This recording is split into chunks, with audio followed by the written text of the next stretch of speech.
All right, what is up? Happy Tuesday.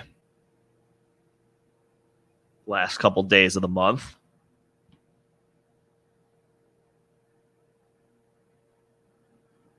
October is always one of the fastest months of the year.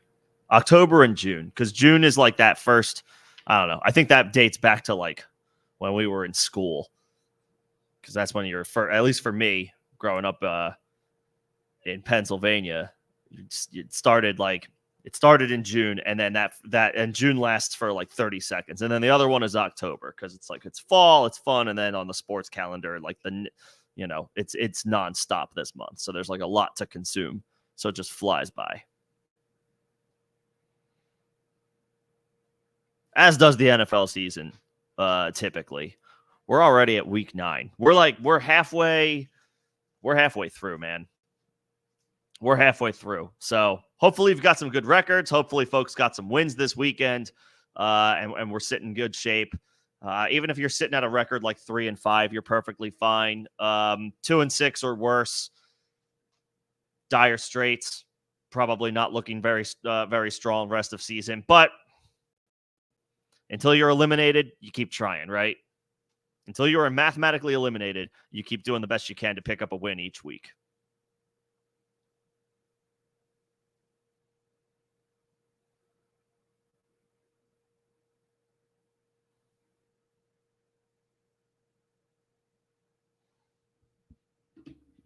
So we've got waivers today.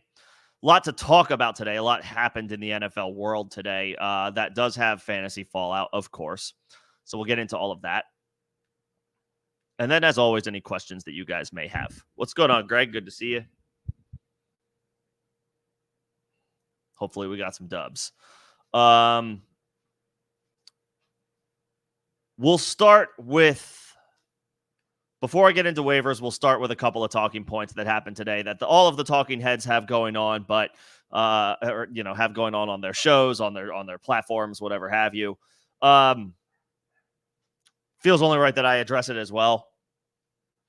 2 big talking points today. I'll start with the trade, because I think that's like a lighter conversation than the other big talking point in the NFL. Diontae Johnson, to the surprise of probably nobody, I brought this up a couple of weeks ago. There were a couple folks that had questions like, why would the Panthers trade Diontae Johnson? They just got him.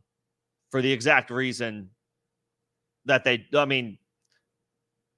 not competitive this year. For that reason, they're not competitive this year. They're not going to be competitive next year. Get a 28-year-old wide receiver off the books for whatever you can get. Now, of course, I thought whatever you could get meant like a 4th-round pick, since Amari Cooper and Devontae Adams went for 3rds. Diontae Johnson, not as valuable as those guys, even though he's still a really good route runner. Just doesn't have the accolades. But I thought you could get a 4th-rounder for him. Carolina instead gets a 5th-rounder for Diontae, sends him to Baltimore, and also gets a 6th-round pick back in return. Horrendous trade for the Panthers. It made sense to move Diontae Johnson, but not for like no gain whatsoever. Great trade by Baltimore. Their offense gets deeper. Diontae figures to be the full-time outside wide receiver in 2 wide receiver sets alongside Zay Flowers. And they'll rotate in 3 receiver sets. They'll rotate with Rashad Bateman around the field. But Diontae can get open pretty much anywhere. He will continue to earn targets just like he has throughout his career. This probably most negatively affects Bateman from a streaming perspective. Zay Flowers is fine, although him and Diontae probably cap each other just a little bit. Mark Andrews remains back from the dead as a tight end 1 that you're still starting. This takes targets away from Rashad Bateman and Nelson Aguilar and I guess Isaiah Likely as well. So Diontae, I guess, will soak up a lot of the targets that they were getting, that like some combination of Bateman, Aguilar, and Likely over the course of any given week. So that should be in the 7 to 8 target range, which should keep him relevant as a wide receiver too. But we're not going to see him rip off, consistent wide receiver 1 weeks like he did in a 4-week span, 3 games in a 4-week span earlier this year with Andy Dalton. That's not going to happen.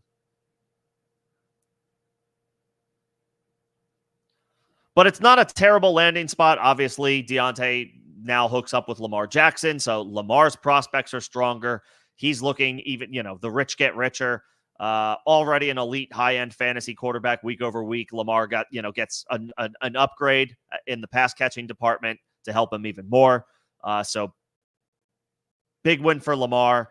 I won't say it's an L for Zay Flowers because you're still going to start him. It's just a little unfortunate that in all likelihood his ceiling and Deontay's ceilings are now both capped in this offense where running the football can be the foundation of what they do, and therefore in certain matchups, they're just not going to need to throw the ball all that much. So targets will be even a little bit more difficult to come by in those scenarios. Possibly as soon as a game like this upcoming one against Denver.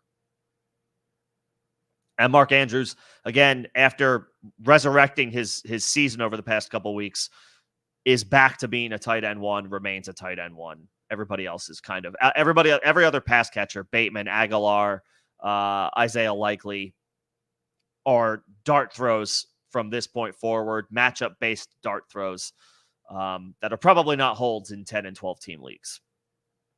Aguilar definitely wasn't, but Bateman and Likely were potential holds even in 10-team leagues. They may not be any longer.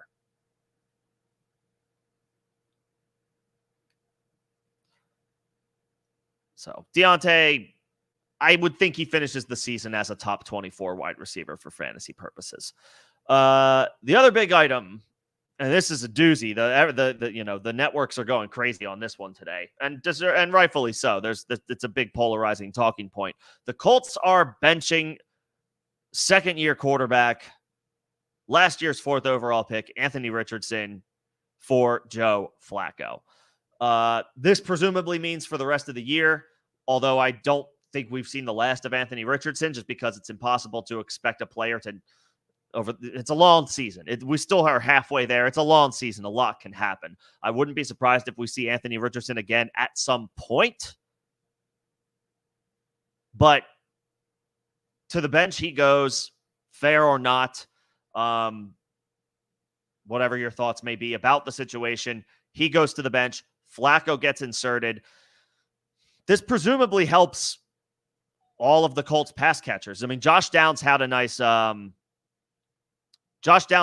day this past week with Richardson in at quarterback. So you figure his prospects are even stronger now that Flacco figures to be the long-term starter moving forward.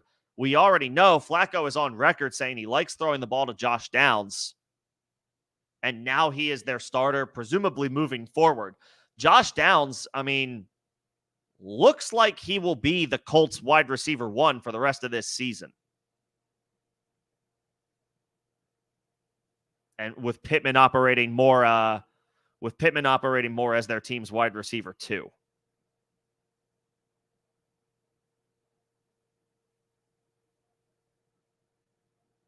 I know Downs had a nice day last week, and I think should have had a second touchdown, but he was ruled down at the 1. Meanwhile, Pittman had 1 catch for 16 yards on 6 targets. Now, some of that has to do with Anthony Richardson. But Pittman has played games with Flacco this year as well, and he hasn't been any better than the wide receiver 21 any given week. That's in standard half PPR scoring. He's got 1 game of over 100 yards. He's been under 60 yards in every game except for 1 other game. That was week 7. 2 touchdowns on the season, but they came in efforts where he only finished as a low-end wide receiver 2.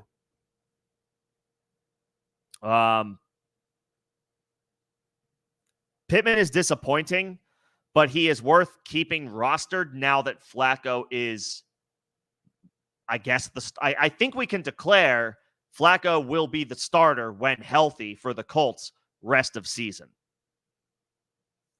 So Downs' stock is way up. Pittman's stock is marginally up, but he's got a lot of work to do to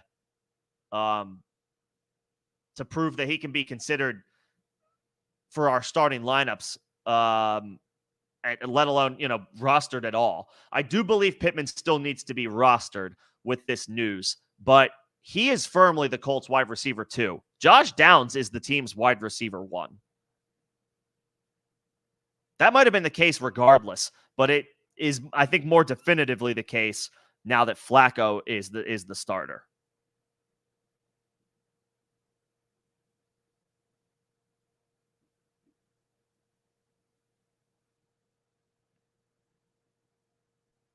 Yeah. I mean, we've got 2 top 10 weeks for Josh Downs. With Flacco as the QB. So we move forward with Downs in our starting lineups, even in 10-team leagues. You can fire Downs up in the flex this week, depending on who your other options are. Pittman is a difficult to trust wide receiver 3, but his floor is higher with Flacco. Alec Pierce remains a dart throw. A.D. Mitchell remains nothing more than a deep league stash. You know what you're doing with Jonathan Taylor every week. It could be Flacco. It could be Richardson. It could be me at quarterback. Jonathan Taylor is in your starting lineup, one of your starting running back slots.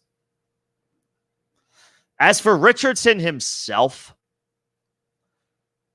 he's tentatively, maybe even more than tentatively, he's looking like a drop in 10-team, 1-quarterback leagues. I might hold him for a week or two in 12-team leagues, but if I find myself at the point where I need the roster spot for one reason or another, then he'll be a drop in that case as well. He's only in a hold at this point in Dynasty and in Superflex formats. Even if you need the roster spot in a Superflex format, Richardson needs to remain rostered. This could go any one way. It's disappointing to see. Richardson was looking like a fantasy league winner after week 1, and it pretty much has been all downhill since then. I do not know if he has a future in Indianapolis. If he did, then they would be committed to continuing developing him. Shane Steichen, who I like and respect as an offensive play caller at the NFL level, is on record saying, I'm paraphrasing his quote, but in order for players to get better, they need to play. They need the reps. And with a guy like Anthony Richardson, he's only played about 10 games dating back to his last season at Florida. He just doesn't have that many. He doesn't have that many snaps or opportunities under his belt. He's still learning. I know it's been bad. A 45% completion percentage is not going to get it done at the NFL level, but he's 22 years old and still developing. You had to know what you were getting yourself into as a franchise when you drafted him. He just hasn't played that much. He's raw talent, raw upside. If you've determined ultimately that he's not ready right now, that's one thing. But then why not start Joe Flacco from the jump if that's the case? And why sign Flacco even to begin with? Because we all know Flacco can ball. But the whole idea, I thought, was for them to develop their 4th overall pick and supposed to be the future of the franchise. This talking point has been discussed ad nauseum today. A lot of people weighing in. So that's just all I have to say from a non-fantasy perspective. But there is fantasy ties to it. If he doesn't play, and his, if his confidence gets shattered or whatever, it may not work out in another place. Maybe it will if he gets a fresh, change of scenery, new look, new offense, new opportunity, then things could turn around for him, I guess. But right now, I mean, this was a heavy investment for redraft and dynasty players alike. He was a high pick in rookie drafts just last year, and he was getting drafted as the QB 5 or 6 in 1-quarterback redraft leagues this year, just based on his upside. So this is a huge blow. This is a huge disappointment. The Colts, I think, look silly right now. And, we're kind of just left in a holding pattern, especially in Superflex formats, a lot of dynasty leagues, of course, are Superflex formats. That is generally the default for dynasty leagues. This is a disappointing development. And, his story's not over, but it feels like a long road back now officially for Anthony Richardson. Again, I think he will play again this year at some point. It's a long season.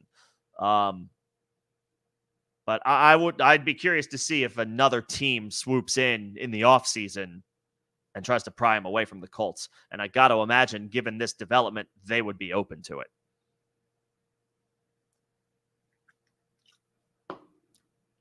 So stock up on Josh Downs. If he was dropped for whatever reason, he might have been dropped. Anthony Richardson coming back, maybe scared some people, made people concerned about the passing game and how effective it would be in Indianapolis, and therefore Downs is expendable.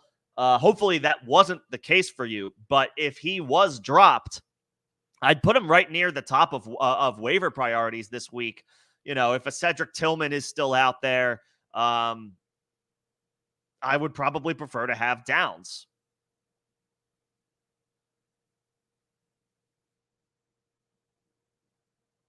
I just don't know how much I trust the Browns offense week to week.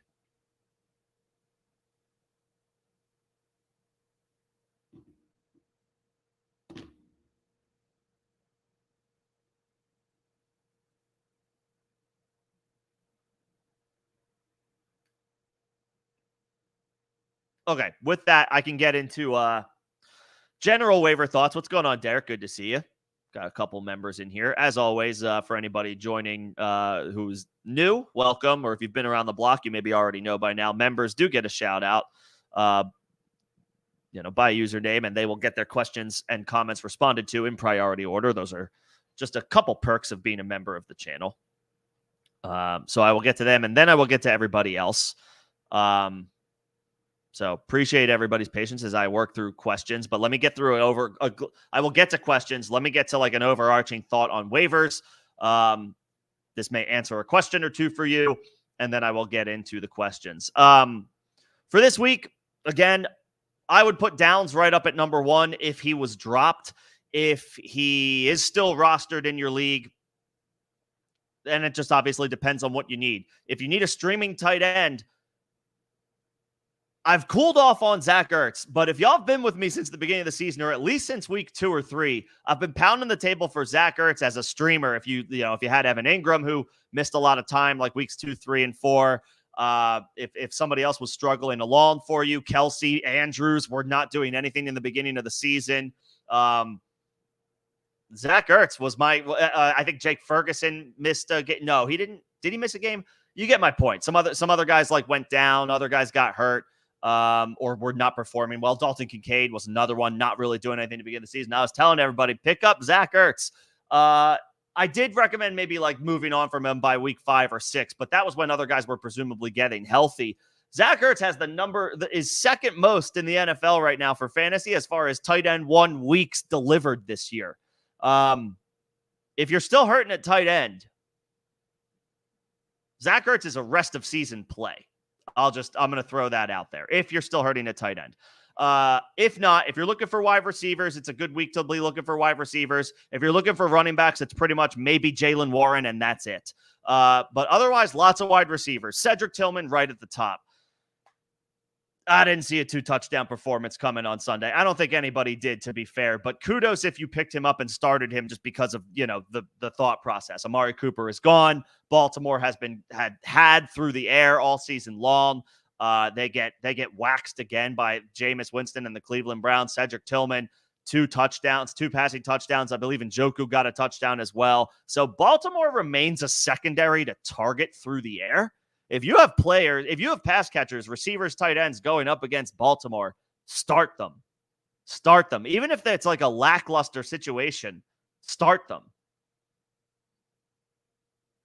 Nevertheless, Cedric Tillman has earned not only an opportunity to be rostered in 10 and 12 team formats, but depending on your wide receiver situation, and wide receiver play across the board is down right now. High-level guys that you were expecting to be really good all season long that you drafted high are not delivering.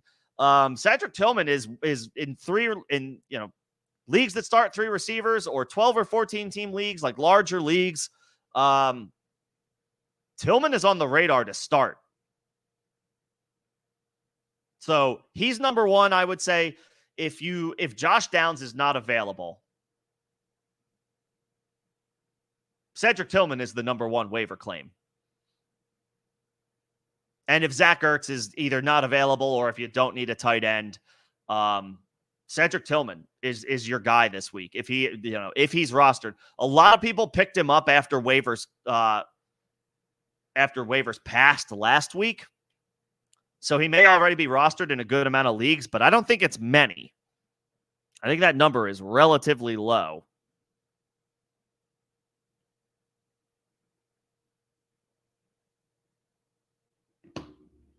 So if he's available, Tillman's your Tillman is the number one ad. Aside from random leagues where like random players like that are higher percent rostered are still available. But Tillman should be at the top. Tillman should be at the top.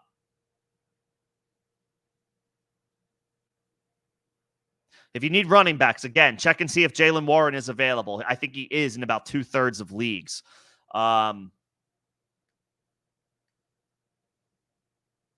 It is the Steelers' bye week. So you may even be able to let him pass through waivers without making a claim.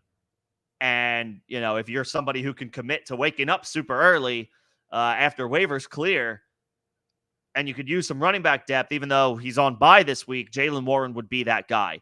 It is a barren selection of running backs right now for the most part for most leagues. Tyrone Tracy is rostered in more than half of leagues. Alexander Madison is rostered in over 60% of leagues. Jonathan Brooks has been picked up by most everybody at this point. We're down to kind of the bottom of the barrel as like where, I'm going bargain hunting for running backs. Jaylen Warren would be a stash, even though you can't use him this week. Braylon Allen would be a good ad, I believe, if you do need a desperation option at running back this week.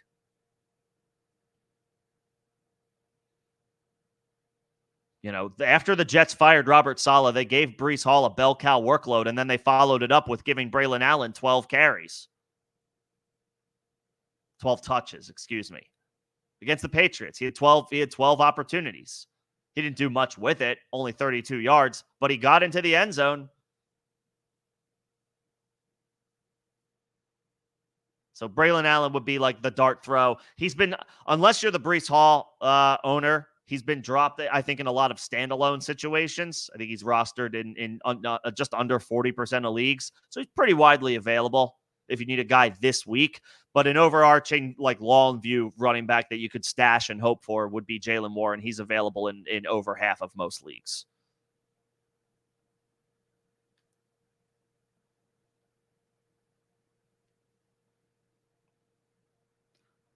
Other than Cedric, that's pretty much it at running back for me. Outside of Cedric Tillman, I mean, Xavier Legette, if he's available, now looking like a clear-cut opportunity to ascend as Carolina's wide receiver 1 rest of season. Although we're going to expect some growing pains with that offense, regardless of who the quarterback is. So patience with somebody like Legette. I don't know if Keon Coleman is available in your league, but he's on the radar. Again, I would put him below somebody like Downs, and I would probably put him below somebody like Tillman as well, just because Tillman has a clearer path to targets than Coleman does most weeks. Coleman has been impressive the past couple weeks, but they traded for Amari Cooper, who didn't play much this past week. That was a bit of a head scratcher. I don't think that's going to be the case every single week. Maybe he's slow learning the playbook, and they just need to continue to get him up to speed. Whatever the case may be, Cooper is going to, you would think, play more moving forward. Otherwise, why would they make the trade? And then, of course, they have Dalton Kincaid, Khalil Shakir, Mac Hollins. Not that any of these guys like are, more deserving of Keon Coleman, but Josh Allen distributes the ball pretty evenly most weeks, which makes production a little random among the pass catchers. So while Coleman is talented, and I like Coleman, and you should roster him if he's available, and need a wide receiver, but I would put Tillman ahead of him and Downs, Tillman, and then like a Keon Coleman, and then a Xavier Legette.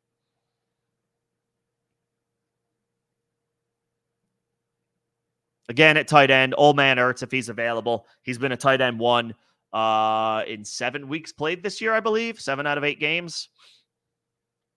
Yeah, that'll work. That'll work at the tight end position. And then in one quarterback formats, especially if you have Anthony Richardson, I mean, you could just go to Joe Flacco. It's possible Matthew Stafford is available. He has Cooper Kupp and Puka Nacua back, so stock is up on Stafford. Jameis Winston, obviously, going to be the Browns' quarterback rest of season. There are quarterback options in one quarterback leagues. All right, that's an overarching thought process on waivers this week. Obviously, if you have a very specific situation, I can address it, but it's hopefully possible that I answered at least a question or two just by going over the waivers. Okay, let me start with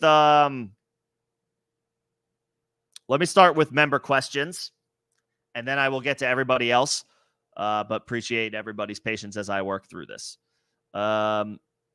I saw Greg, I saw Derek, and I see Nino in here as well. What's going on, guys? Whether you are a member or not, I do just ask if you are enjoying the stream, the engagement, the dialogue, all of that stuff. If you could just like the stream, it's just a simple click of the button, and that helps me out for algorithm purposes. Appreciate it. And Greg, sorry you went up against Pitts and Cook. You weren't alone. I went up against them as well. Not a fun Sunday, but that's all right. We keep it moving. And if you can get Downs back, I would prioritize that. Right. And so with Deontay, again, the Baltimore landing spot is a little disappointing. He should remain a wide receiver 2 and a guy that you can start in leagues that start 3 wide receivers. But yeah, we were hoping for Tampa Bay. San Francisco wasn't likely with all of their contracts and all that stuff. But like Tampa Bay, that would have been a nice spot. But that's a division rival. They were probably looking to do anything other than send a guy to a division rival. Even if the Panthers aren't in the race this year, they don't want to help out a team that they are directly competing with. Dallas would have been another one, but they continue to sit on their hands anytime there's an opportunity for them to do something. So to Baltimore he goes.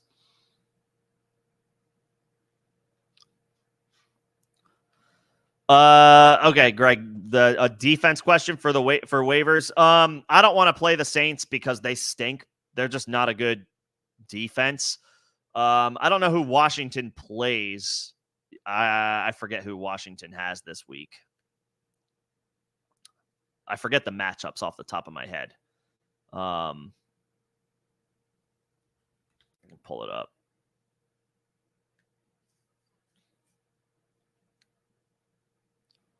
But like trying to save your waiver claims, don't use your waiver claim on defense unless you're 6-1 or 7-0 and you're cruising. Or I guess this week 8-0, 7-1, 6-2. If I guess, and you just need to shore up a defense, okay, fine. But like, I don't want to spend a waiver on a defensive stream.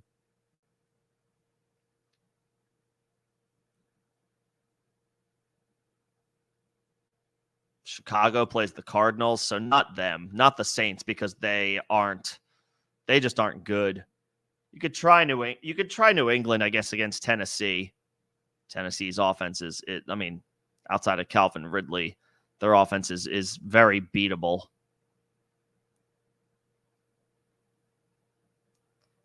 Washington's could also be fine, I guess. They've been playing better. Washington has been playing better. Yeah, you could target them. You could target the Commanders. That should work.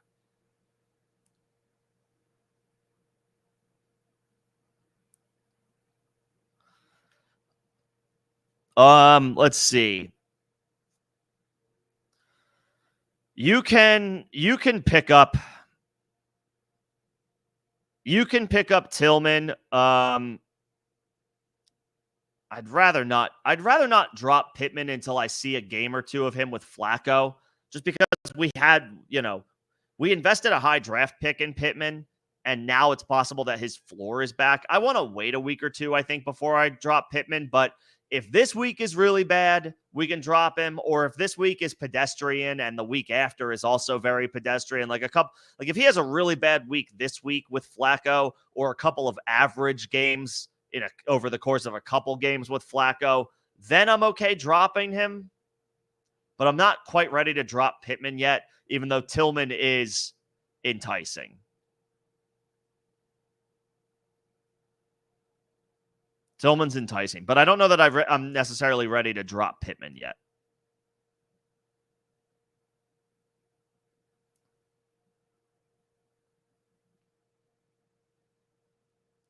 I see Derek's helping folks out. Love to see it. Always encourage if anybody has any thoughts about anybody else's questions.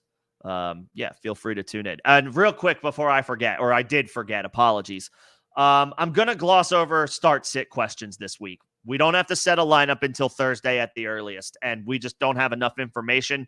Injuries, practice reports, all that good stuff. I know folks, for the most part today, don't ask me start-sit questions, but in the event that there are any, just know, come on back Thursday. If it's a Thursday night, a start-sit question that pertains to Thursday night, Texans, Jets. Otherwise, let's hold start-sit questions until the weekend. We just don't. We need injury reports. We need practice reports. We need those updates before we make any calls. Appreciate it. So yeah, I'm not ready to drop Pittman yet, but if he has a bad game with Flacco under center, then I might be ready to pull the trigger next week. As far as rest of season, I'm going Downs. I don't want, Downs over Jennings, and that's kind of easy for me. I think it's fair to say Downs is the Colts wide receiver one, especially when Flacco is in. Flacco likes throwing the ball to Josh Downs. Jennings is a good football player, but when they come back, it'll be, a fully healthy Debo and a fully healthy Kittle in the starting lineup. Jennings will be, and a potentially, healthy Christian McCaffrey in the backfield. Jennings goes back to being, in that best case scenario for San Francisco, Jennings goes back to being the fourth option in the pecking order. Downs, on the other hand, is first for the Colts. I'd rather have Downs.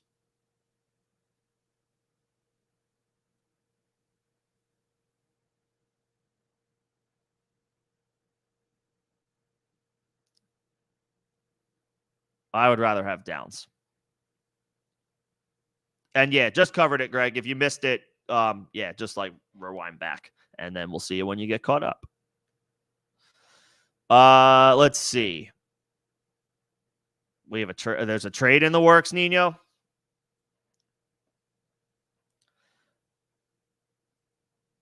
You got offered Puka, you got offered Debo, you got offered Reed, and you got offered Kenneth Walker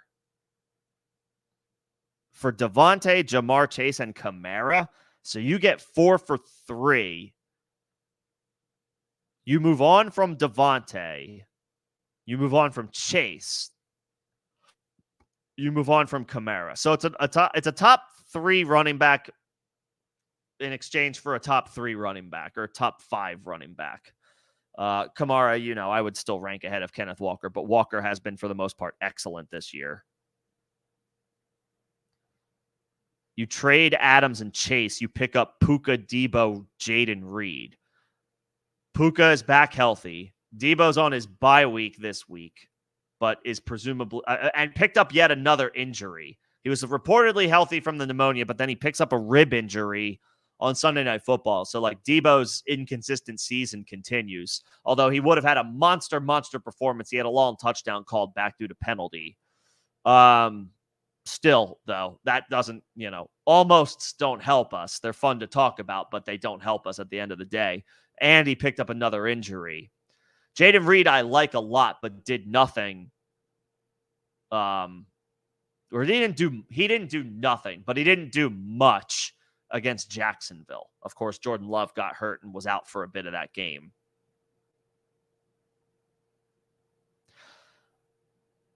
You're getting a 4 for 3, and you're getting studs for studs, and you yourself say you want to move on from the Jets stack anyway. I think you have your answer. I think I would do this.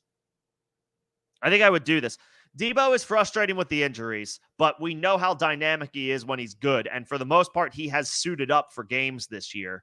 Jaden Reed is a baller, even though he had a quiet day against Jacksonville. Quiet day by his standards. I believe Walker had a quiet day by his standards this past week as well, but I still fully believe in Kenneth Walker. as a top five or six running back rest of season.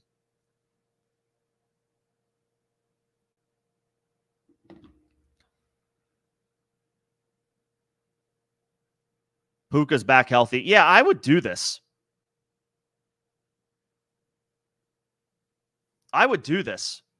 Nino. I would do this trade. I know this, like, there's some big names moving, but it's big names for big names, and you're getting the extra big name. You're getting the fourth big name. Like, there's no drop off here. There's not a big drop off anyway. Obviously, I'd rather have Jamar Chase over somebody like Jaden Reed, but Jaden Reed is a guy that I have highly ranked as like rest of season flex rankings. I mean, he's easily in my week to week. He's in my top 20. He's so freaking dynamic. He's so good. He might not be top 6 or 7 like Jamar Chase, but he's close. Like top 17 or 18 plus Puka plus Debo plus Walker. Yeah, I think I would do this. And you yourself, you want to move on from having both Jets anyway. So yeah, so do it. If you want something to happen, make it happen. If you want something to happen and it's right in front of you, yeah, make it happen. And I would say that this is a perfectly fine return to end up with. Yeah, I'm fine with this trade. I'm good with this. You're getting a rock solid 4 for 3. It's going to be league shattering.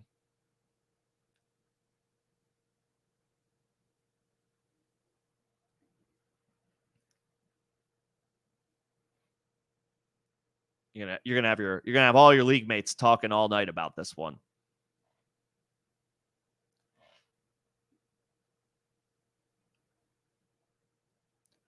Let's see. Greg, I see you're all good. Glad to see it. Let me know if you need anything else. And yeah, I mean, I still like Kamara for sure. I would still rank Kamara probably RB, no less than RB3 on the season, alone, I guess, with with him, Derrick Henry, and I guess Bijan. But Walker's in that top 5 or 6 conversation, top 6 or 7 conversation rest of season.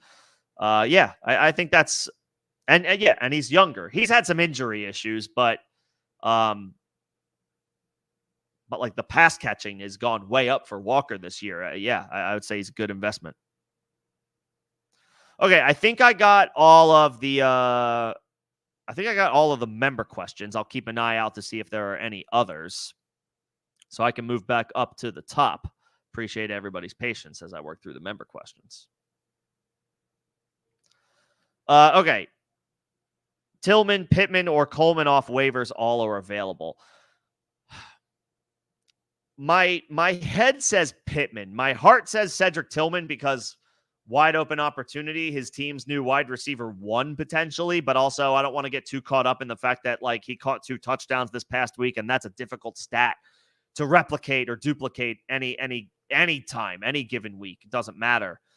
I think I have to pick up Pittman here and just hope that his floor is boosted now that Flacco looks to be the long-term, at least for this season, starter for the Colts.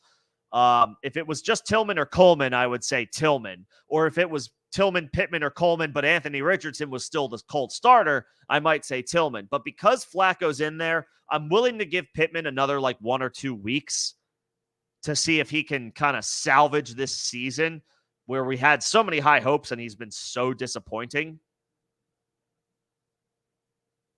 But I think a lot of that has to do with the fluidity of the offense or lack thereof this year. Richardson being in and out of the lineup. Pittman hurt he picked up a back injury. He was potentially supposed to go on injured reserve, and then miraculously he was fine the very next week, and he's played every game since. He hasn't done a whole lot, but he's out there. I would give Pittman another couple games before I completely give up on him.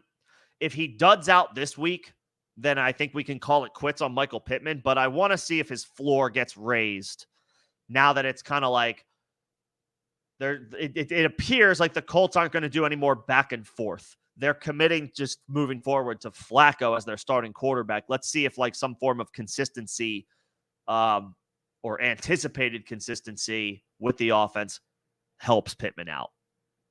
I would try one more time. I would try one more time on Pittman. Trade DJ Moore and Reed for Metcalf, Amon-Ra, and London.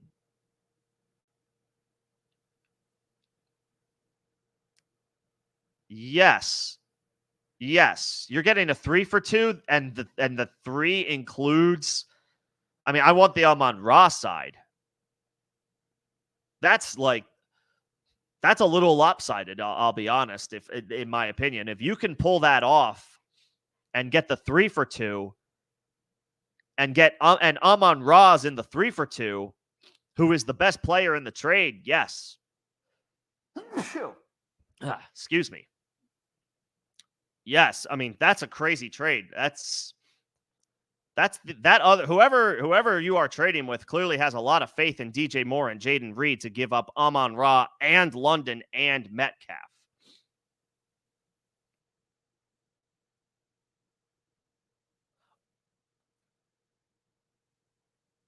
That's hold on. I see your next. Wait a minute. Timeout. I got you. You said you're looking for a 2-for-1 right underneath it. Okay, got it.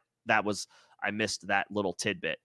I mean, if I would do Amon-Ra, DJ Moore and Jaden Reed for Amon-Ra. I mean, to make it an even 2 for 2, can you get the last player on the guy's bench just to make it an even 2 for 2? Sorry, I misunderstood at first. I got it.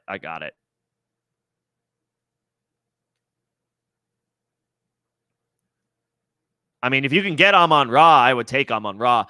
I would not do it for Metcalf, and I wouldn't do it for London either, but I would do it for Amon-Ra. Yeah. Not Metcalf and probably not London. But if you can do it for Amon-Ra, I would do it for Amon-Ra. Sorry, I missed that. I thought it was a 3 for the way it was phrased. I thought it was a 3 for 2 trade at first. It's a 2 for 1.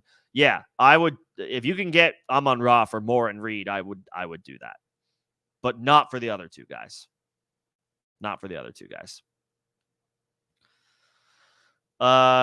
Trade Tank Dell, Josh Downs, and Russ for Kupp in a deep league.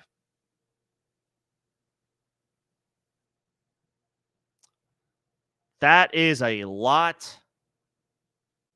That is a lot to give up, even though you would be getting the best player in the trade.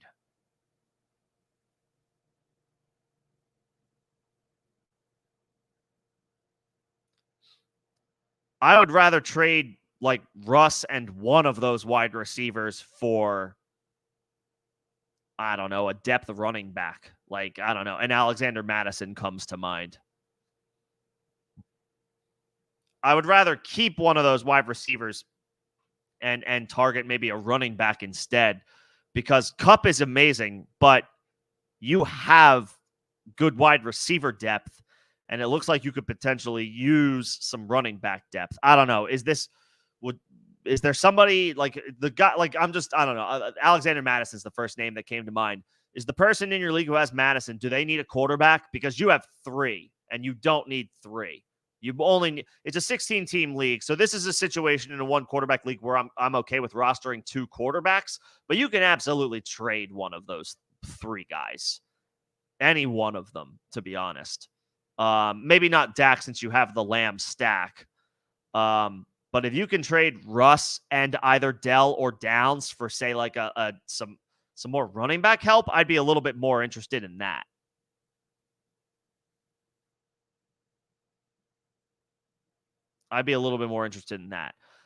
Kupp is awesome, but you have good wide receivers already.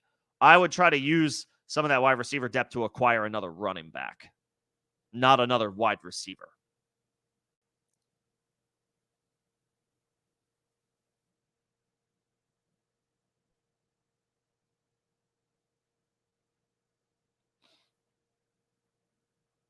Yeah.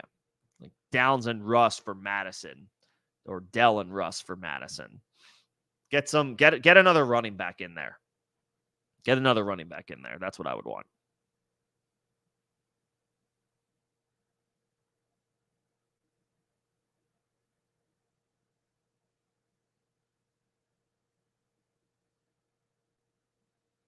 Yeah. And this would be a good week to get Madison. I think the Raiders play the Bengals, so we want to start players against the Bengals defense anytime we can.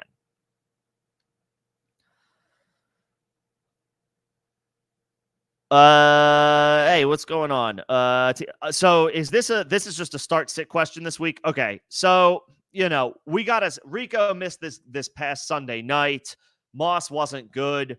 I don't even know what ETN's status is for this week. We need to see practice reports and injury reports before we get into the start sit questions.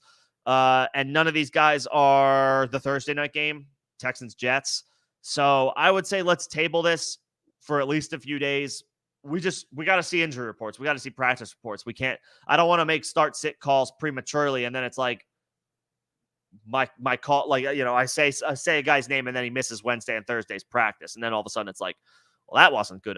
That wasn't good advice by me. Cause I didn't know that they weren't practicing. Let's see the practice reports first. And then we'll get into start sit questions for the week. As far as Deontay, though, I will say if he starts, I'm probably willing to play him. It just depends on who my other options are. But if I'm looking at my situation and Deontay is one of the guys that, when healthy, I'm relying on, like when I was relying on him when he was on the Carolina Panthers, then I'm probably firing him up this week. If I wasn't relying on him and maybe he's in and out of my lineup because I drafted well at wide receiver and maybe I only start 2 wide receivers, or maybe even in a league where I start 3 receivers, but I still have good wide receiver depth, maybe in that case, Deontay doesn't play for you. But if he's a dude that you were relying on before this trade, then he's still a guy that you're relying on after this trade. I would plan to fire him up if that's the case. What's going on, Jake? Good to see you. I got Greg's defense question. I would take Washington against the Giants. So again,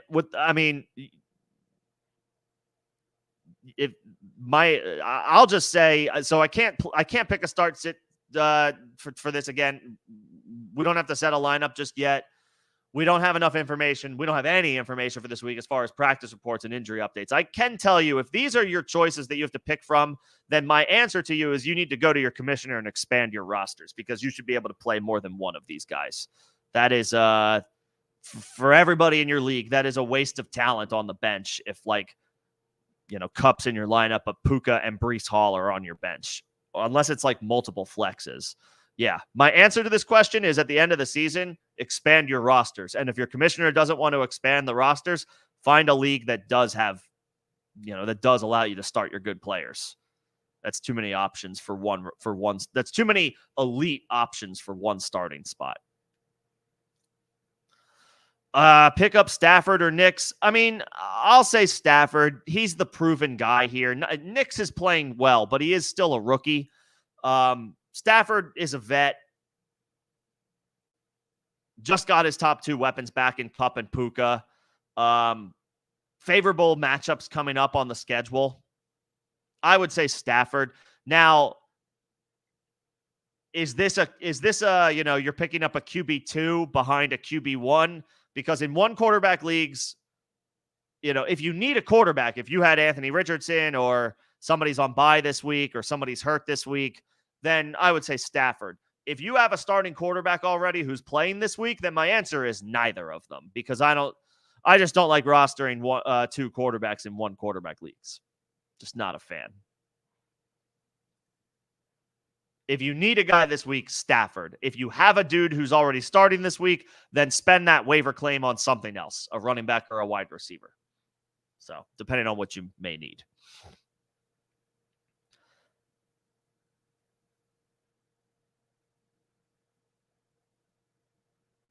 And Derek, you would bench Deontay this week. I would say, Zay Flowers might draw the Patrick Surtain assignment.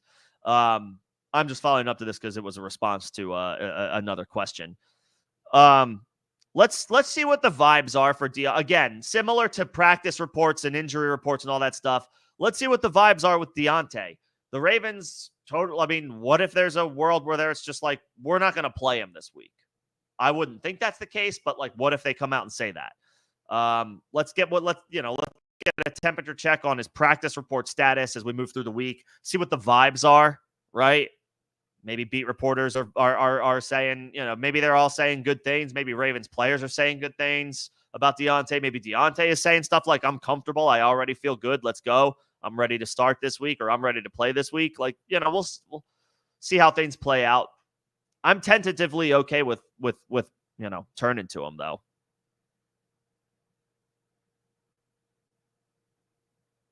But yes, if you have other good options, play. If you have other good options, play those other good options. But there's certainly a possibility where there are plenty of folks at this juncture of the season where Deontay Johnson is like a regular in your lineup. If that's the case, I think you start him this week, as long as the vibes are solid.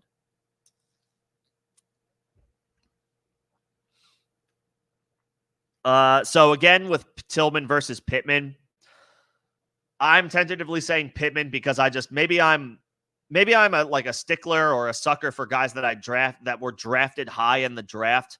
Therefore, I want to try to maintain as long of a view on them as possible. So I am willing to give Pittman another game now that Joe Flacco is like definitively moving forward the starter for the Colts offense. I would like to see if that brings some level of consistency and elevated play from the passing game that benefits Pittman. If he has another bad week this week or a couple mediocre weeks across weeks 9 and 10, then I'll be ready to move on. Then I'll be ready to sever ties. But I want to give Pittman one more shot with Flacco in as the starter.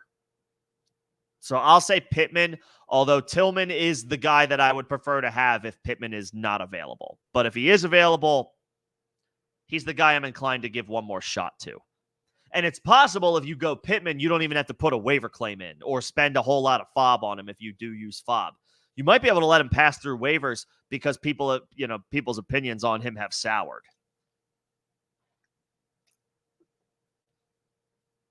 But if you're like 8, 9, 10 in the waiver claim or the waiver order, then you might as well put the claim in.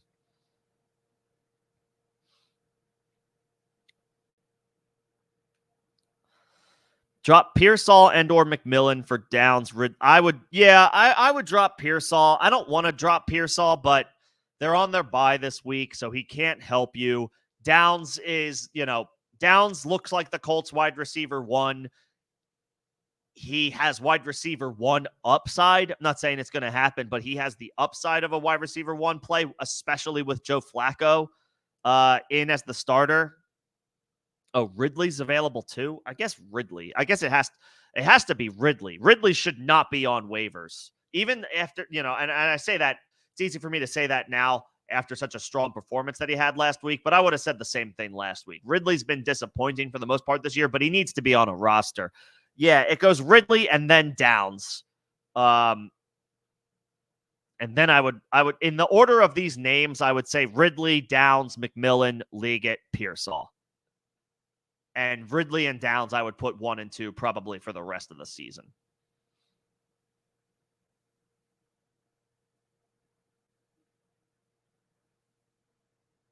Yeah. Ridley first, then Downs.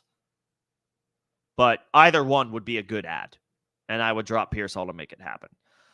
So again, with the start sit questions, let's pump the brakes. Let's wait and see what this week's practice reports look like, injury updates, all that stuff, and let's take this up to the weekend.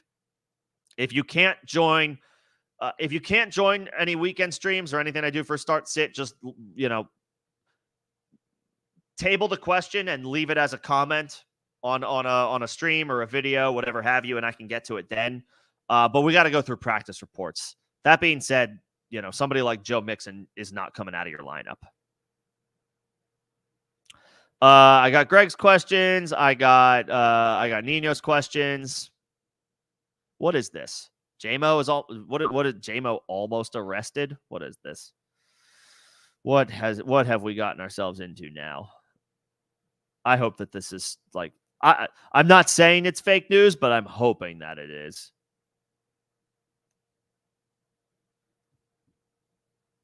Detroit police are investigating why Lions wide receiver Jameson was released from custody after officers prepared to arrest. What in the hell, man? Okay, it's not. It's real.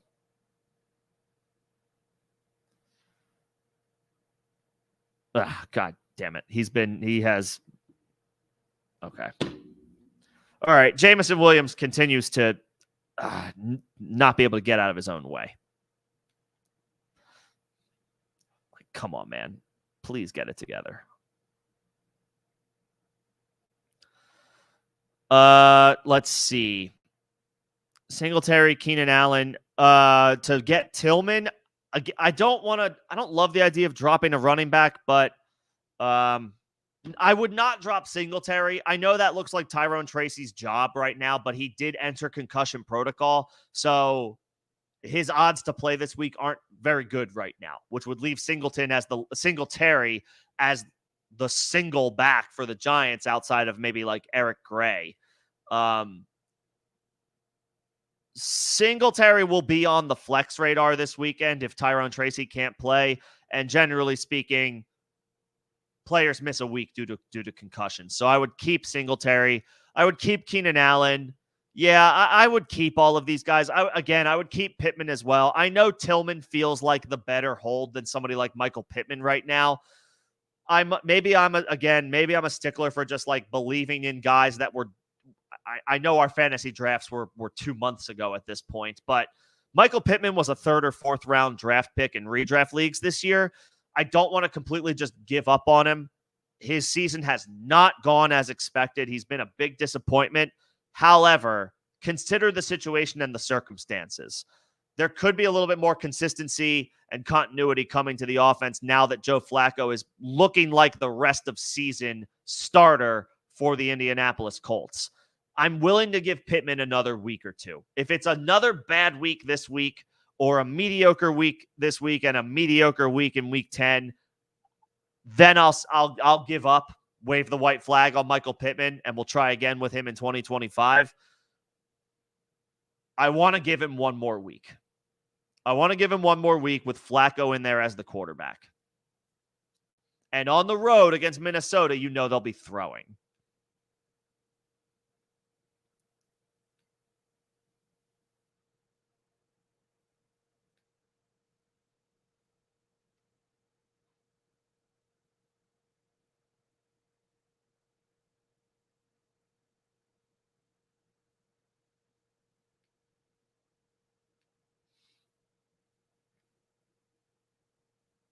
Yeah. So I would say no. Keep all these players. Keep all these players.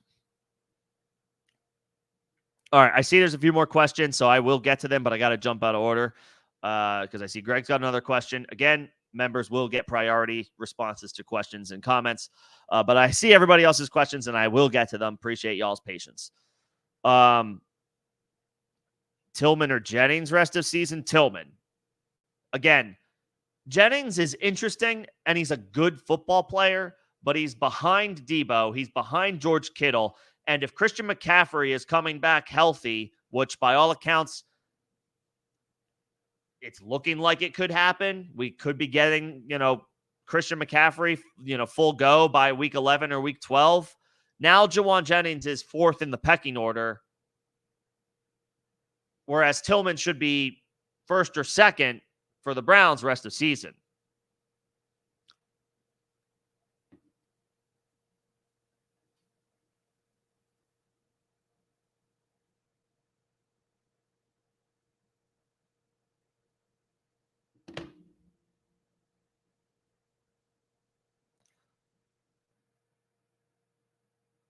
I'll take Tillman. Jennings, good football player, good offense, but he's 3rd in the pecking order when everybody's healthy. And if McCaffrey comes back, he's 3rd if Debo and Kittle are healthy. He's 4th if everybody is healthy, which includes McCaffrey. So I'll take Tillman. And where do I rank Thielen? Is he even off IR yet?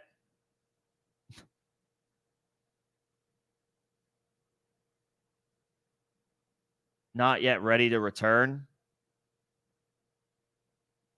Where do I rank Thielen? On waivers. Like on waivers in 10 and 12 team leagues. If he gets activated ahead of this week, like we can revisit that, but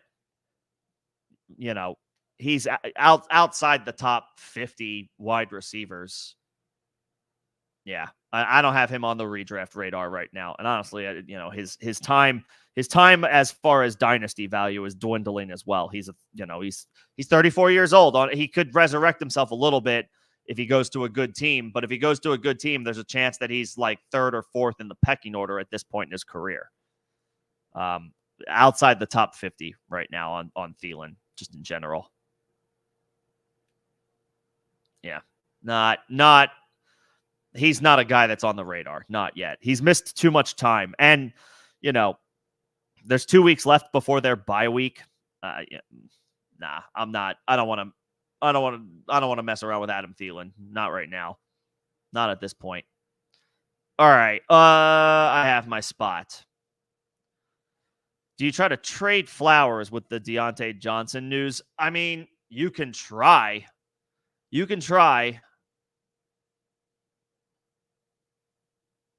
But somebody may say, they may make you a pennies on the dollar offer because now everybody is probably thinking, oh, well, Flowers might not be as valuable now that Deontay is there. So you could try to trade Flowers. I would,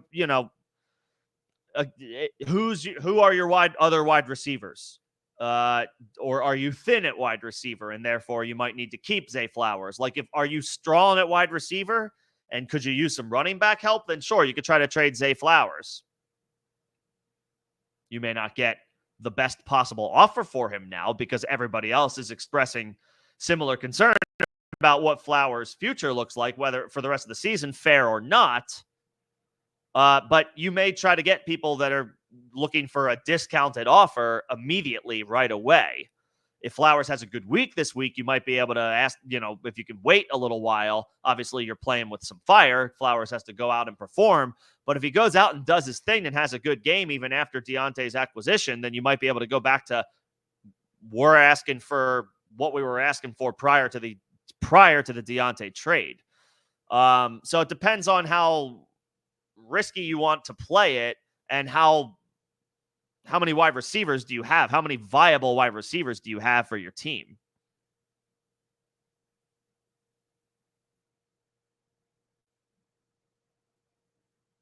So it depends on your situation. Like, who are your wide receivers? MVM with the super. Thank you so much. Appreciate the offer.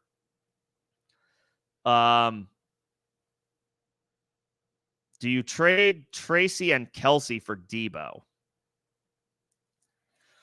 You have Ferguson and Ertz is on waivers. I like the idea of moving on from a tight end. What's the rest of your roster look like, MBM? Do you have, do you need wide receiver help, but also are you willing to eat the fact that Debo's on bye this week? Do you have enough running backs to, withstand the loss of Tracy, who is a solid depth play for, a solid depth option for your running back group, even though he sustained the concussion this past week? So Tracy may not play this week, but Debo's definitely not playing this week. Kelsey has resurrected his season a little bit since Rashee Rice went down.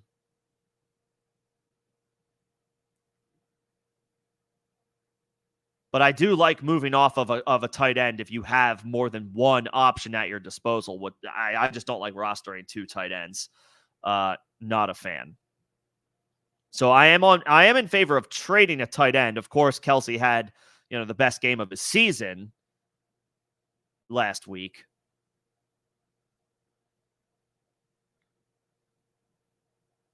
The Chiefs love playing the Raiders, man. They love playing the Raiders. So, of course, Kelsey goes nuts. He's cleared 70 yards receiving 3 of the past 4 games he's played. And he's cleared 7 catches in that same span as well, in those same 3 of 4 games. So Kelsey's turning it on for sure. So that makes him a little volatile to trade away, but obviously you're not going to be able to do Tracy and Ferguson for Debo. If you want Debo, Kelsey's going to have to be the tight end you give up. I would just want to know who your other wide receivers are that you have available to you. And who are your running backs? Because are you trading away from a position of strength or a position of weakness? That's what I would want to know. If you need the wide receiver help, but you don't need it this week because Debo's on his bye, then I'm okay with this. Do you have a surplus of wide receivers and maybe your running back room is a little thin, your depth is a little thin, and trading away Tracy makes it even thinner? While I'm not unopposed still to the move because I think it's a good value, it's a good return, it might not benefit your situation specifically if you need the running back depth.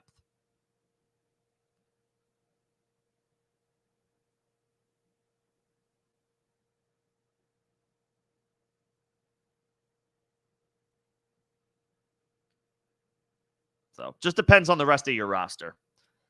But appreciate the super MVM. Let me know what you have, what the rest of your roster looks like, and I'm happy to talk through any final thoughts I have there.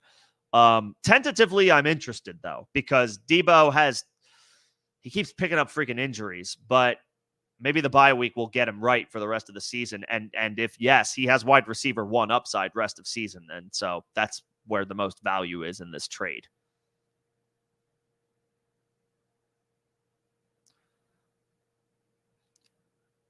I got the Flowers question about trading Flowers. Again, you can if you have a surplus of wide receivers and maybe could use a running back, you could try it, but you might be getting discounted offers immediately following the trade. What to trade away for a running back?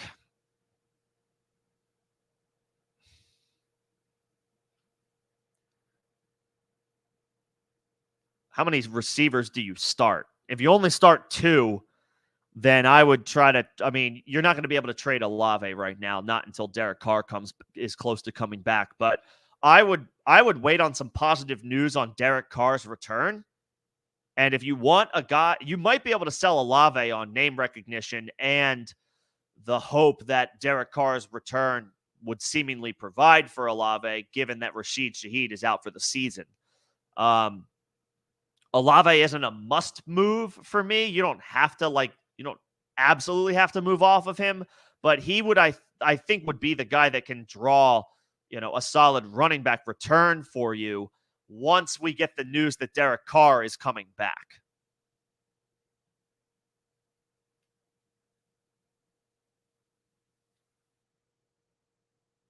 But I mean, I want to keep Chase. I want to keep Puka.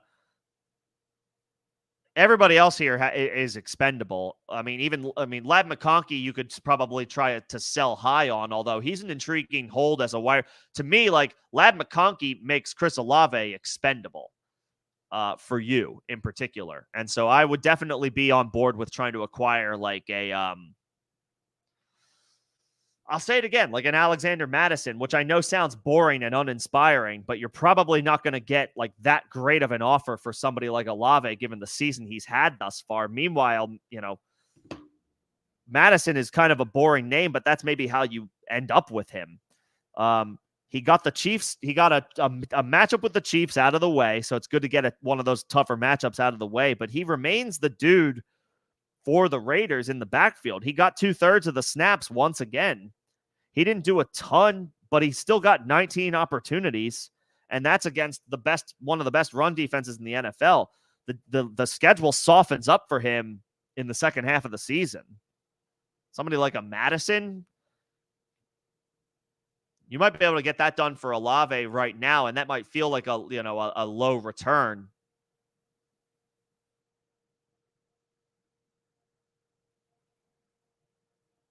But you already have Chase, you have Puka.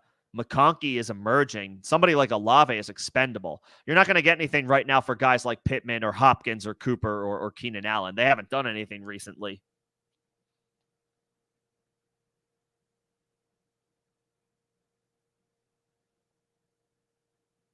They haven't done it. They haven't done enough recently. Hopkins changed the scenery. Good news, but he didn't do much last week, and he's old. Keenan Allen, he's old. Amari Cooper disappeared. The Bills didn't play him last week. And then Pittman continues to have an incredibly disappointing season. You're not going to get anything for those guys. So it's either Olave or McConkey, and I would probably try to trade Olave. ETN for Pacheco. I mean, I guess I'd rather have ETN. I don't even know how far away ETN is from returning. Pacheco is out for at least another month. So is this like a playoff stash? I'm not even sure how confident I would be in Isaiah Pacheco by the time he's able to return. ETN didn't play this week. He was potentially available to play. It wasn't like he was ruled out right early on. Yeah, I don't know. I don't really want either one of these guys. I guess I'd rather have ETN because I guess he's closer to returning to the lineup, but like he has wildly underperformed. Tank Bigsby is maybe taking this job from him. But I guess he's closer to return, whereas Pacheco is like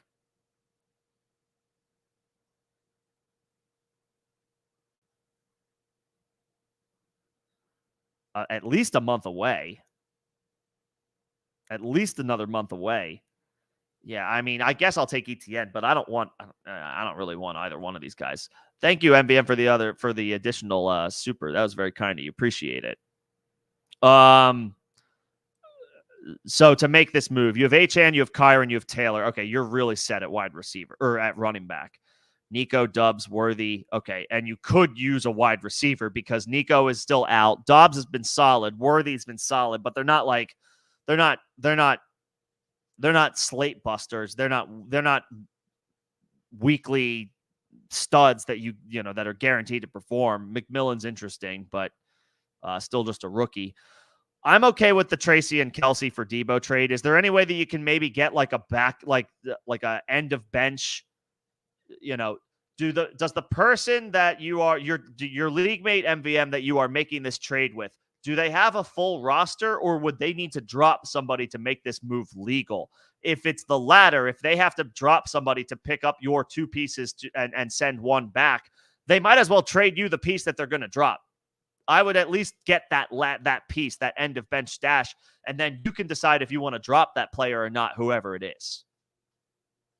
But yes, I would do that deal. Tracy and Kelsey, yeah, for Debo, I would do that trade because you need wide receiver help. You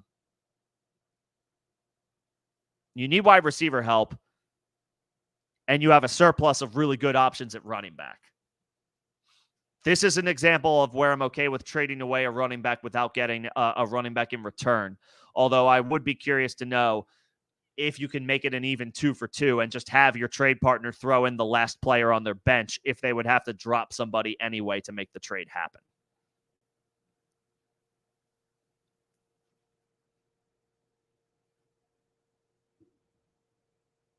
That being said, I would be okay with this.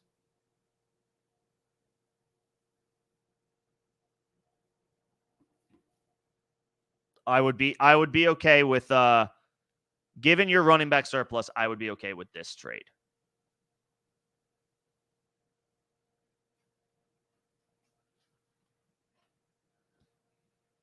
But appreciate the second super MVM. I'm happy to talk through this any further if you would like. Very kind of you to send a couple of those. Appreciate the support. What's going on, Crumply Heads? Good to see you.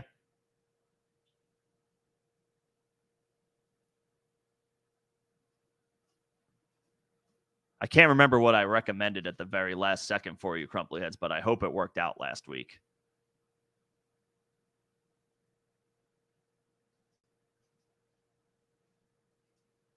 And Amari Cooper killed us. Amari Cooper killed us. I don't know why he didn't play.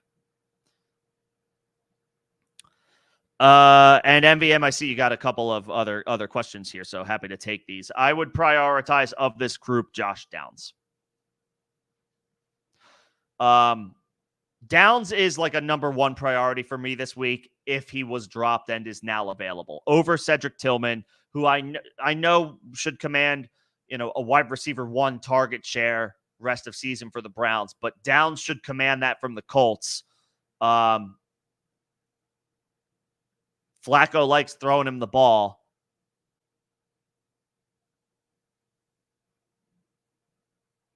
I feel better about Josh Downs rest of season. It's close, but I feel a little better about Josh Downs than I do Tillman, even though I think both are solid. I think I'll take the guy that's catching the ball from Flacco, who has come out and said that he likes throwing the ball to Josh Downs. And I know Tillman wasn't included in this question, but I would, Tillman is up there as well as a top waiver priority this week. You did play Tillman? Hell yeah. Otten, I was suggesting. Tillman, I was not super, super hot on, and that was wrong.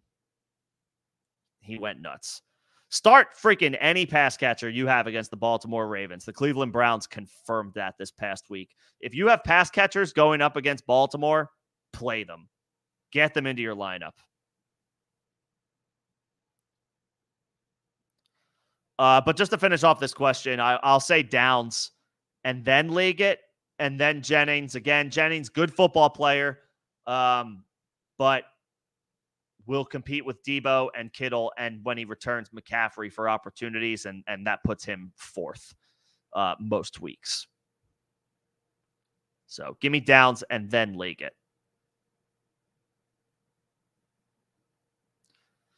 I would not drop Ferguson to pick up Ertz. Zach Ertz has been awesome this year. He's 175 years old, still putting up tight end 1 weeks. But I think I still slightly prefer Ferguson.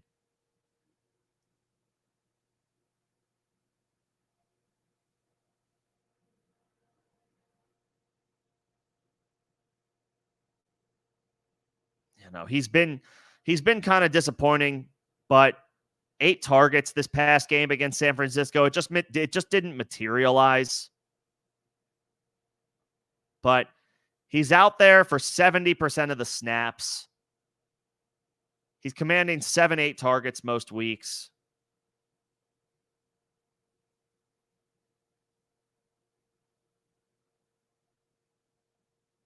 I would still rock with Ferguson, even though Ertz has been so steady this year. I would stick with Ferguson.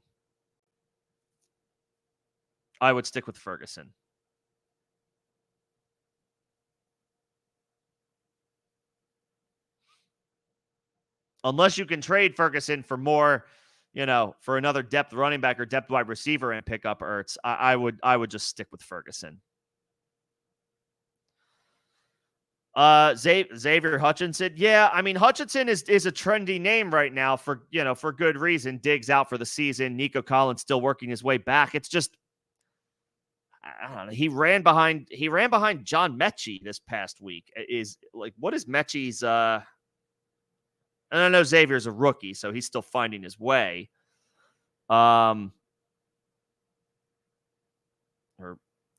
see. Mechie this past week, 28% of the snaps. Prior 2 weeks, 36 and 38% of the snaps. Mechie is not on the radar. Hutchinson. Oh, he did run ahead of him. But he's not out there doing anything. I guess the production could come. 60% of the snaps, he had 1 catch. It was for 19 yards. That's pretty good. Yeah, I'm not looking at him for this week. Short week on the road against the Jets, who I know they're banged up. Yeah, he's not. I'd rather have Downs. I'd rather have Tillman. I'd rather have Liggett. If Keon Coleman is out there, I'd rather have him. If Jalen McMillan is still out there, I'd rather have him. If Jawan Jennings was dropped or does get dropped because the 49ers are on their bye this week, I would rather have him.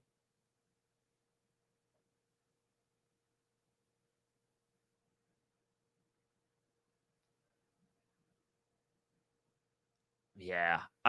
Hutchinson could emerge. He's got a wide open opportunity now. What is Nico's timeline to return? We might be close, right? It's not, I don't think it's this week, but it's the week after. Nico won't play this week. but he's on track. The latest update we have on Nico is that he's on track to return. Not this week against the Jets, but the following weekend, November 10th. That's the week after this. I mean, now you go back to having Nico and Tank Dell as your two starters. Xavier, yeah, I don't have Hutchinson super high on my pickup list. I do agree, though. We're keeping Ferguson over Ertz. I do agree. I got Greg's questions, and I got MVM supers. Thank you again for those donations, much appreciated. Crumbly, you didn't start Andrews. Not what I mean. Instead of that's wild. That's insane. Because Andrews had a good week as well. Again, go figure. He's back from the dead. But Cade Otton blew up and is a tight end one rest of season with Godwin down for the count. Even if the Bucs still make a trade for a wide receiver, and they could, even if they do, Cade Otton, tight end one rest of season. Easy call. All right, we are at the end of the chat. If nobody needs anything else this Tuesday, I can shut it down, but I'm happy to take another couple of minutes in case there are any other questions. So just again, another quick overview on waivers this week. Josh Downs would be number one for me if he was dropped, with Flacco in as the starting quarterback, presumably rest of season for the Colts. Downs now has a wide receiver 2 floor and a wide receiver 1 ceiling each week. I expect him to potentially finish as a top 20 player rest of season if Flacco remains the starter, and we're to believe, each week over week, that he likes throwing the ball to Josh Downs, which he came out and said it. So I have no reason to not believe that. Cedric Tillman would be number 2. If you're looking for running back help this week, Jaylen Warren, yes, he's on his bye week, but I think he's a good stash, especially if your running back situation remains in flux. Braylon Allen would be a good deep league stash if he is available. He's probably rostered by the Breece Hall owner, but if he isn't in shallower leagues and you're hurting at running back, Braylon Allen could be a decent option on a short week at home against Houston. Zach Ertz, if you don't have a settled option at tight end, and I would consider somebody like Jake Ferguson, a guy that I would still rather prefer to start. The snap count is there. The snap percentage is there for Jake Ferguson. The targets are there each week. I will go back to the well with him. However, if you're hurting at tight end, Zach Ertz has the second most tight end 1 performances this year behind George Kittle. So you could do worse.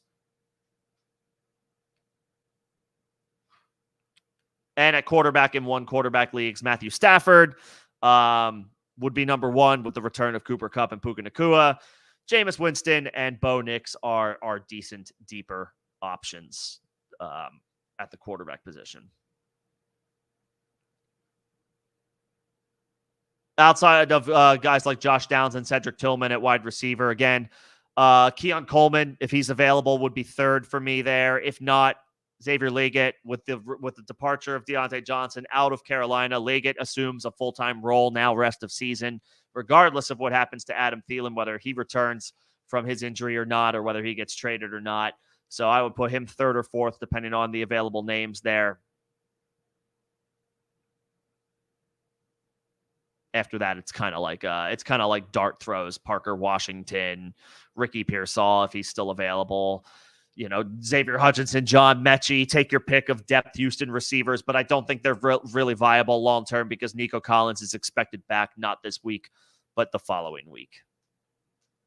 So they are short-term deep league dart throws on a short week in a tough matchup against the Jets. And after that, I would say, that would be that for them, with Nico coming back soon.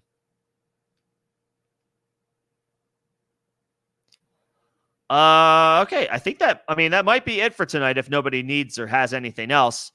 Again, good to see all the members that jumped in today. I saw Greg, I saw Derek, I saw Nino, I saw Jake, I saw Crumply Heads. Good to see all you guys. Hopefully we got some dubs. I know Greg had a tough loss, but we bounce back. We keep it moving. Thank you to everybody for popping in today. A special shout out to MVM sharing a couple of supers. Appreciate the support of the channel. I will be back on Thursday ahead of Texans Jets, 6 p.m. Eastern. So if you have start-sit questions that pertain to that game, I'll make sure to get to them. We can also run through. We'll have Wednesday and Thursday practice reports and injury reports by that time. So we'll be able to start maybe making some calls on your starting lineup in general. And then I will have a Saturday start-sit live stream at 5 p.m. Eastern, where we can really get into your starting lineup, because we will have the full collection of practice reports, injury reports for the week as we start to determine what to do with your starting lineup. There will not be a Sunday morning stream, as we have the final international game of the year, the Munich game in Germany between the Giants and the Panthers. I don't know how many people are going to necessarily be awake for that one, but I will leave the time slot open so that you guys can watch that, because somebody somewhere has fantasy implications tied to that game. We'll kick off the Sunday morning streams rest of season, I believe, starting in week 10. In all likelihood, moving forward, the week 10 streams will be members only, and you'll be able to jump in at the lowest level membership for the channel to be able to get eligible for those streams. So if you're a member already, congrats. Do nothing. You're golden. You'll have access to the Sunday morning streams, again, starting week 10. If you're not, that's okay. If you don't want to join, that's okay. Just make sure to make the Saturday streams to get your questions answered 5 p.m. Eastern at that on Saturdays. I think that's all I got, if nobody has anything else. Spend your FOB on Josh Downs tonight, or use that waiver claim on Josh Downs. Cedric Tillman is the next best thing at wide receiver, then Keon Coleman, then Xavier Legette.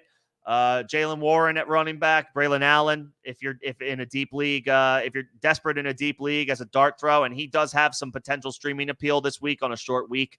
Running back rotations are a little bit more frequent and common on short weeks on Thursday night games. Zach Ertz at tight end if you're desperate at tight end, and then Matthew Stafford at one quarterback if you have Anthony Richardson or another player on a bye this week.